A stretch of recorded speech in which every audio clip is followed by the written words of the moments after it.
2024 ഒക്ടോബറിൽ അന്താരാഷ്ട്ര ഫുട്ബോളിൽ നിന്നും വിരമിച്ച ഫ്രാൻസിൻ്റെ ഫുട്ബോൾ താരം ആന്റോയിൻ ഗ്രീസ്മാൻ. ശുചിത്വ കേരളം സുസ്ഥിര കേരളം ലക്ഷ്യമിട്ട് കേരള സർക്കാർ സംസ്ഥാനമൊട്ടാകെ സംഘടിപ്പിക്കുന്ന ക്യാമ്പയിൻ മാലിന്യമുക്തം നവകേരളം. 2024 ഒക്ടോബറിൽ തായ്വാനിൽ നാശം വിതച്ച ചുഴലിക്കാറ്റ് ക്രാത്തോൺ.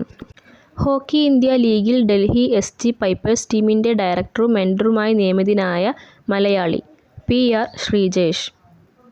2028 മാർച്ചിൽ വിക്ഷേപിക്കുന്ന ശുക്രൻ്റെ ഉപരിതലവും അന്തരീക്ഷവും പഠിക്കാൻ ലക്ഷ്യമിട്ടുള്ള ISROയുടെ ദൗത്യം Shukrayaan Venus orbiter mission VOM.